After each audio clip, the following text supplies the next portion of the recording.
Hi everyone, welcome two bit inning. साथ में मिलकर शुरू करते हैं जिंदगी की दूसरी इनिंग। आज हम समझने की कोशिश करेंगे क्या यूक्रेन और रशिया की जो लड़ाई है वो खत्म होने वाली है। अगर लड़ाई खत्म होगी तो उसका ओवरऑल ऑब्वियसली अच्छा रिजल्ट आएगा ह्यूमैनिटी पे और सारी चीज़ों पे, इकोनॉमी पे। बट पर्टिकुलरली क्योंकि हमारा क्रिप्टो का चैनल है तो हम यहाँ डिस्कस करेंगे कि बिटकॉइन पे इसका क्या इम्पैक्ट होगा। राइट। हम ये समझने की कोशिश करेंगे जो ebay.com है क्या वो क्रिप्टो की पेमेंट एक्सेप्ट करेगा। राइट। फिर हम ये समझने की कोशिश करेंगे कि इंस्टीट्यूशंस जो हैं, क्या इंस्टीट्यूशंस का जो ट्रेडिंग वॉल्यूम है बिटकॉइन के प्रति, जो बिटकॉइन में जो ट्रेडिंग वॉल्यूम है, जो उनका कंट्रीब्यूशन है, क्या वो इंक्रीज हो रहा है दिन प्रतिदिन। लास्ट ईयर क्या था, 2021 में क्या था, 2022 में कितना है। इन सारी चीज़ों को समझने की कोशिश करेंगे हमेशा की तरह। अगर आप पहली बार चैनल को देख रहे हैं तो बिटेनिंग का पर्पस है कि आपको जितने भी न्यूज़ एनालिसिस, कॉम्प्लेक्स चीज़ें, कॉम्प्लेक्स सब्जेक्ट्स जो आपको समझ नहीं आते तो वो बिटेनिंग के थ्रू आपको ईज़िली समझाने की कोशिश की जाती है, नंबर 1। नंबर 2, खासकर इस प्रोग्राम का ये मतलब है कि हम डेली बेसिस पे न्यूज़ को कवर करते हैं। कोशिश करते हैं डेली बेसिस पे, कई बारी 2-4 दिन ऊपर-नीचे हो जाते हैं। लेकिन फिर भी कोशिश ये करते हैं कि जो इम्पोर्टेंट 2-3 न्यूज़ हैं, वो आप तक लेके आएँ, ताकि आप अपनी डिसीजन मेकिंग प्रॉपर कर पाएँ, है ना? कई बार ये न्यूज़ 2 भी होती हैं, 3 भी होती हैं, 4 भी होती हैं, राइट? तो हमेशा की तरह मैं अपनी स्क्रीन को शेयर करता हूँ और उसके बाद स्क्रीन को शेयर करने के बाद लेट्स हैव अ डिस्कशन कि क्या हो रहा है मार्केट के अंदर, लेट्स अंडरस्टैंड दैट, राइट? सो सबसे पहले हम डिस्कस करते हैं, ये देखो रॉयटर्स की एक ये खबर है और रॉयटर्स कह रहा है कि Russia's Putin sees positive shifts in talks with Ukraine. Article का हेडलाइन है। और रशिया के बेसिकली पुतिन को ये लगता है कि जो डिस्कशंस की जो कोशिश की जा रही है, कोई बीच का रास्ता निकालने की कोशिश की जा रही है, उसमें पहली बार पुतिन ने some he has shown some positivity कि the discussion, the talks are moving in the right direction. देखो इसमें तो कोई डाउट नहीं है यार कि पुतिन ने और रशिया ने सोचा ही नहीं था कि यूक्रेन की लड़ाई इतनी लंबी चलेगी। अ, क्योंकि आप देखो ना, रशिया लड़ लड़ रहा था किसी और पर्पस के लिए, यूक्रेन लड़ रहा था अपने वर्चस्व के लिए। जब आदमी अपनी ज़िंदगी और मौत के लिए लड़ता है ना, तो वो अपना सब कुछ देता है। रशिया अपनी बात मनवाने के लिए लड़ रहा था। उसका पर्पस था कि मेरी बात मान जाए। कहते हैं कि रशिया के काफ़ी सारे सैनिक्स को तो ये भी नहीं पता था, उनके सोल्जर्स को, कि वो लड़ क्यों रहे हैं। लेकिन यूक्रेन को पता था कि वो अपने वर्चस्व के लिए लड़ रहा है। वहाँ के जो सैनिक थे, वो अपने ज़िंदगी और मौत के लिए, जब कोई सैनिक लड़ता है ना, पर्पस के लिए अपने, तो आप समझ सकते हो कि वो लड़ाई इसलिए लंबी चल गई। रशिया ने ये बिल्कुल नहीं सोचा था। इसलिए रशिया को भी दिख रहा है कि यार, उसने सोचा था जल्दी निपटा लेंगे, जल्दी कब्ज़ा कर लेंगे, जल्दी अपनी बात मनवा लेंगे और जब तक ग्लोबल सैंक्शंस का इम्पैक्ट आएगा रशिया में, तब तक कहानी बदल चुकी होगी। लेकिन ऐसा नहीं हुआ। जो रेजिस्टेंस शो करी, डिस्पाइट द फैक्ट कि नेटो का कोई सपोर्ट नहीं है यूक्रेन को, उस वजह से रशिया को ये लगने लगा है कि यार, ये तो लंबी खिंच गई और ये सैंक्शंस की वजह से मैं अपनी ही इकोनॉमी डुबो रहा हूँ। राइट। सो कहते हैं ना कि अब उसको ये लगने लगा है कि यार, ये लड़ाई का तो जो रिजल्ट आएगा आएगा, रशिया की इकोनॉमी डूब जाएगी और रशिया अगर बैठ गया तो मैं अपने आप को वीकर कर रहा हूँ, मैं अगली लड़ाई कैसे लड़ूंगा। क्योंकि अगर रशिया वीक पड़ गया, राइट, तो कल को जो बाहर नेटो है और जो कंट्रीज है, वो रशिया पे अटैक बोल देंगे कल को, 6 महीने बाद, 1 साल बाद। रशिया को इससे उभरने के लिए टाइम चाहिए। यूक्रेन को भी टाइम चाहिए, तो रशिया को भी टाइम चाहिए। आप देखो ना कितने सैंक्शंस उनके ऊपर लगे। तो अगर ये डिस्कशन निकल के आ रही है, अगर ये पॉजिटिविटी निकल के आ रही है, तो आप इस बात को अंदाज़ा लगाइए कि इसका बहुत बड़ा इम्पैक्ट आएगा ग्लोबली। क्योंकि जब वॉर हुई तो उसका इम्पैक्ट आया, जब वॉर खत्म होगी तो डेफिनिटली उसका पॉजिटिव इम्पैक्ट आएगा। यही कारण है कि बिटकॉइन को हमने ब्रीफली, अभी तो बिटकॉइन 39,116 यूएस डॉलर पे है, बट आज ब्रीफली ये $40,000 को टच भी किया था इस न्यूज़ के बाद। तो इस पॉजिटिविटी का डायरेक्ट इम्पैक्ट बिटकॉइन पे भी दिखा और भी स्टॉक मार्केट्स पे, दुनिया भर में ग्लोबली इसका इम्पैक्ट देखने को मिला है। सिंपल सी बात है, अगर ये लड़ाई सॉल्व हो जाती है तो डेफिनेट सी बात है कि अगर ये लड़ाई रिज़ॉल्व हो गई तो जो इन्फ्लेशन का डर था, जो जो सप्लाई चेन डिसरप्ट होने वाली थी, वो सारी चीज़ों पे फिर डेफिनेटली कहीं न कहीं कंट्रोल कर लिया जाएगा। इन्फ्लेशन, जो गैस सप्लाई वगैरह, जो Russia being the one of the largest producer of gas and oil, तो कहीं न कहीं वो उस सप्लाई पे फिर दोबारा से रिज़्यूम होंगी, कुछ सैंक्शंस हटेंगे, इकोनॉमी दोबारा से अपने यू नो सही डायरेक्शन में धीरे-धीरे चलने की कोशिश करेगी, तो लोगों को एक सेंटिमेंट जो है वो पॉज़िटिव बनेगा। सेंटिमेंट जब पॉज़िटिव होते हैं, तो डेफ़िनेट सी बात है कि उसका इम्पैक्ट मार्केट्स के अंदर दिखता है। तो अगर ये पूरी तरीके से ये टॉक सक्सेसफुल हो जाती है, जिसके चांसेस हाई हैं, तो डेफ़िनेटली जो क्रिप्टो की जो मार्केट है, उसमें एक बड़ा इम्पैक्ट देखने को मिलेगा इस चीज़ का। राइट। सो अगर मैं देखूँ तो आपको मैंने बोला ना कि इंस्टीट्यूशंस इंस्टीट्यूशंस जो हैं पहले में और अब में ये चेंज हुआ है कि अब इंस्टीट्यूशंस का जो बिटकॉइन का जो ट्रेडिंग वॉल्यूम है, 2020 में 120 बिलियन यूएस डॉलर था बस, राइट? और 2021 में 1.14 ट्रिलियन, अंदाज़ा लगा सकते हैं? मतलब इंस्टीट्यूशंस जो हैं वो कितना ट्रेड कर रहे हैं बिटकॉइन में। हम कहते हैं ना कि इंस्टीट्यूशंस अभी नहीं आ रहे हैं, इंस्टीट्यूशंस अभी नहीं आ रहे हैं, बट कॉइनबेस एक बहुत बड़ी एक्सचेंज है और कॉइनबेस का एक इंस्टीट्यूशनल डेस्क भी है सेपरेटली। तो for them it is easier to track कि रिटेल से कितना वॉल्यूम आ रहा है और इंस्टीट्यूशंस का कितना वॉल्यूम है बिटकॉइन में। तो इंस्टीट्यूशंस का 1.14 ट्रिलियन है, लास्ट ईयर 120 बिलियन था, 2020 में 120 बिलियन था और 2022 में ये और भी बड़ा होगा। क्यों बड़ा होगा? सिंपल सी बात है। कॉर्पोरेट्स को ये रियलाइज़ होने लगा है कि यार अ, जिस तरीके से रशिया के ऊपर सैंक्शंस लगे और वहाँ के जो कॉर्पोरेट थे, वहाँ की जो कंपनीज़ थी, उनको दुनिया भर के कॉर्पोरेट्स ने देखा, दुनिया भर की कंपनीज़ ने देखा कि यार हमें एक ऐसा डिसेंट्रलाइज़ सिस्टम भी चाहिए होगा फ्यूचर में कि कल को अगर हमारे देश पे सैंक्शंस लग भी जाएँ तो हमारा ट्रेड ना रुके, हमारी पेमेंट्स ना रुके। तो हमें डिसेंट्रलाइज़ पेमेंट सिस्टम्स को अडॉप्ट करना ही पड़ेगा आज नहीं तो कल। कि हम अगर रूबल के अंदर अगर पेमेंट नहीं कर पा रहे हैं तो एटलीस्ट बिटकॉइन में पेमेंट करके कोई चीज़ इंपोर्ट कर लें।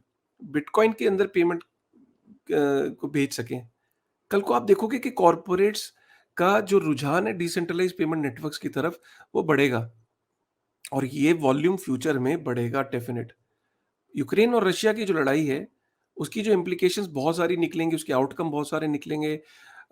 एक आउटकम जो इम्पोर्टेंट है वो ये कि जो वर्चुअल डिजिटल एसेट्स है, जो क्रिप्टो है, उसकी अवेयरनेस, उसकी इम्पोर्टेंस, बिटकॉइन की अवेयरनेस, उसकी इम्पोर्टेंस, डिसेंट्रलाइज्ड पेमेंट नेटवर्क की इम्पोर्टेंस, ये दिन प्रतिदिन बढ़ेगी। बढ़ेगी कि नहीं? आपका क्या मानना है? कमेंट में ज़रूर करके बताइएगा, कमेंट में लिख के बताइएगा। और ये भी देखा जा रहा है, अगर आप इस ट्वीट को देखो, कि कुछ पहली बार ऐसा हो रहा है कि इंस्टीट्यूशंस बहुत सारा बिटकॉइन को बाय कर रहे हैं और उसको एक्सचेंज से निकाल रहे हैं। तो अभी 3 ऐसी ट्रांज़ैक्शन हुई जहाँ पे billion US dollar worth of bitcoin buy किया गया और मूव किया गया। तो आप ये देखो 9,867 9,867 bitcoins were transferred from Coinbase to unknown wallet और ऐसी-ऐसी 3 ट्रांज़ैक्शंस हुई हैं आज। तो इसका मतलब क्या है कि ये इंस्टीट्यूशंस हैं, जो बिटकॉइन को बाय कर रहे हैं और फिर उसको ट्रांसफर कर रहे हैं अपने वॉलेट के अंदर, कस्टोडियल वॉलेट के अंदर और नॉन कस्टोडियल वॉलेट में वो ट्रांसफर कर रहे हैं और उसको अपनी कस्टडी में ले रहे हैं। सो दैट जस्ट शोज़ कि कहीं न कहीं इंस्टीट्यूशंस का जो रुझान है, वो बिटकॉइन की तरफ, डिसेंट्रलाइज्ड पेमेंट नेटवर्क की तरफ बढ़ रहा है। ये इम्पोर्टेंट न्यूज़ है। इम्पोर्टेंट इसलिए कि कहीं न कहीं एटीएम्स जो हैं वो दिन प्रतिदिन दुनिया भर में बढ़ रहे हैं। अगर हम देखें तो यूके के अंदर भी 80 से ऊपर एटीएम्स बिटकॉइन के लग चुके हैं। सबसे ज़्यादा बिटकॉइन के एटीएम दुनिया में यूएस में है और यूके के अंदर 81 है और यूके की जो एफसीए है, financial conduct authority of UK, जैसे यहाँ पे आरबीआई है, सेबी है, रेगुलेटर्स है, वहाँ एफसीए है। एफसीए ने बोला हेलो, किसकी परमिशन से लगाए भैया? मैंने तो परमिशन दी नहीं। तो उसने ये बोला है कि जितने भी एटीएम्स हैं, उसका जिसको उन्होंने इंस्टॉल किया, उन कंपनीज़ को उन्होंने क्लियरली बोल दिया कि आप इन एटीएम्स को बंद करो। अब वो एटीएम्स की मशीन वहाँ से हट जाएँगी, क्या होगा? I don't know, but ATMs को आप एक्सेस नहीं कर सकते। तो अब इसको देखने वाली बात है कि इसको कैसे वहाँ का एफसीए आगे कैसे डील करता है या अलाउ करेगा, नहीं करेगा, बट फिलहाल एटीएम्स को बंद कर दिया गया है। बिटकॉइन को कोई फ़र्क पड़ेगा? कोई फ़र्क नहीं पड़ेगा। बिटकॉइन को एटीएम से क्या लेना-देना? बिटकॉइन क तो एक डिसेंट्रलाइज़्ड पेमेंट नेटवर्क है जो एटीएम पे डिपेंडेंट नहीं है। जो अगर आपके पास स्मार्टफ़ोन है, आपके पास इंटरनेट का एक्सेस है, तो you can very well access bitcoin और आप बिटकॉइन के थ्रू पेमेंट भी कर सकते हो, बिटकॉइन को ट्रांज़ैक्ट भी कर सकते हो। आपकी एटीएम के ऊपर कोई डिपेंडेंस नहीं है। और एटीएम्स जो है डेफ़िनेटली एक इम्पोर्टेंट है, फैसिलिटेटर है कि जो मासेस होते हैं उनको आदत होती है एटीएम से इंटरैक्ट करने की। बट जो फ्यूचर में जो मिलेनियल्स हैं, वो कितनी बार एटीएम पे जाके फिएट को विथड्रॉ करते हैं, डिपॉज़िट करते हैं? Hardly anyone. अब जो लोग हैं वो जैसे हम इंडिया के अंदर भी देखें यूपीआई के थ्रू ट्रांज़ैक्शंस हो रही हैं, हम कैश के अंदर एटीएम्स पे जाना हमारा कम हो गया है। मुझे तो ऐसा लगता है कि फ्यूचर में एटीएम्स की शायद ज़रूरत भी ना पड़े। तो य इट हार्डली मैटर्स। अब यही है ना, फाइनेंशियल रेगुलेटर्स को लगता है, ओह! एटीएम्स की वजह से ये बिटकॉइन का प्राइस बढ़ रहा है या बिटकॉइन की एडॉप्शन बढ़ रही है। ऐसा नहीं है। एटीएम्स की वजह से नहीं हो रहा है, राइट?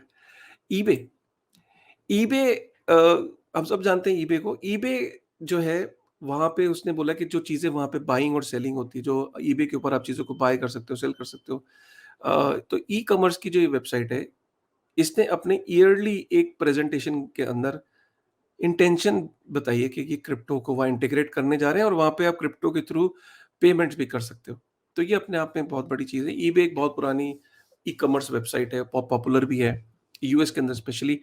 और वो देख रही है कि जिस तरीके से मिलेनियल्स क्रिप्टो को यूज़ कर रहे हैं, तो उनको ये लगता है कि ये पेमेंट नेटवर्क्स को अडॉप्ट करने से वेबसाइट पे ट्रैफिक बढ़ेगा, ट्रेडिंग बढ़ेगी, वॉल्यूम्स बढ़ेंगे, और so that is going to help in their growth.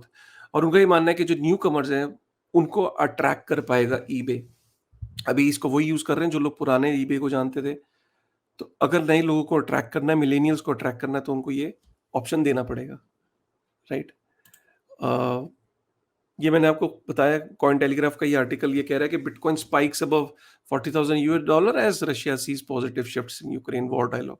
ये मैंने कवर कर लिया। मुझे ऐसा लगता है कि ये अगर वॉर सेटल हो जाती है तो definitely there is definitely going to be a positive impact. और ये देखो यार, बड़ी इंटरेस्टिंग खबर है। मतलब सिटी ग्रुप को हम सब जानते हैं। अब सिटी ग्रुप ने सिटी बैंक और सिटी बैंक का कार्ड और सिटी ग्रुप इतना बड़ा ग्रुप है। तो सिटी बैंक ने वर्चुअल डिजिटल एसेट्स जो हैं उनको उसमें वो इंटरेस्टेड है, और उसने ये कोशिश करी कि यार मेरे यहाँ एक 11 साल पुराना एम्प्लॉयी है, चलो उसको वर्चुअल डिजिटल एसेट्स का, क्रिप्टो का हेड बनाता हूँ, ताकि वो इस पर्टिकुलर सेगमेंट को लुक आफ्टर कर सके। वो भाई साहब क्या करते हैं कि 1 साल भी नहीं बीतता है, वहाँ से रिज़ाइन करते हैं और क्रिप्टो का स्टार्टअप शुरू कर देते हैं। सो दैट जस्ट शोज़ कि ये जितने भी फाइनेंशियल सेक्टर में जो लोग काम कर रहे हैं, बैंकिंग में, फिनटेक के अंदर, क्रेडिट कार्ड्स में, पेमेंट नेटवर्क्स में, वीज़ा में, मास्टर में, ये जितना भी टैलेंट है, ये टैलेंट अपनी ग्रोथ को लिमिट होता हुआ देखता है वेब 2 के अंदर। और कहीं न कहीं ये सारा का सारा टैलेंट शिफ्ट होता दिख रहा है जो वेब 3 के अंदर या क्रिप्टो के अंदर जो कंपनीज़ आ रही हैं, राइट? सो ये बड़ा इम्पोर्टेंट है। सो आई होप कि आपको आज का जो ये अपडेट्स हैं ये पसंद आए होंगे। सो इससे पता ये लगता है कि with every growing year, with every passing time, the adoption is increasing. uh, Ukraine और जो रशिया की लड़ाई है, अगर इसके अंदर थोड़ा सा भी शिफ्ट आता है तो definitely there is going to be an impact, right?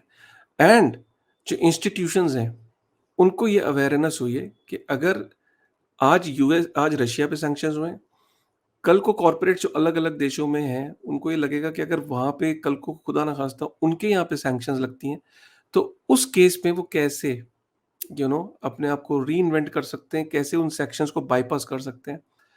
Crypto के बारे में इस वक़्त हर एक बोर्ड रूम के अंदर चर्चा हो रही है, ये मैं आपको बता सकता हूँ, राइट? सो कैसा लग रहा है आपको ये अपडेट सुन के? आपका क्या विचार है? प्लीज़ कमेंट करिएगा। और ये अपडेट्स कैसे लग रहे हैं आपको डेली बेसिस पे? मुझे बहुत मज़ा आ रहा है पर्सनली। मेरी भी नॉलेज बढ़ रही है, आपके साथ मैं चीज़ें शेयर कर पा रहा हूँ, और इसी तरीके से मैं डेली बेसिस पे आपके लिए ये वीडियोज़ लेके आता रहूँगा। So with this thought, thank you very much.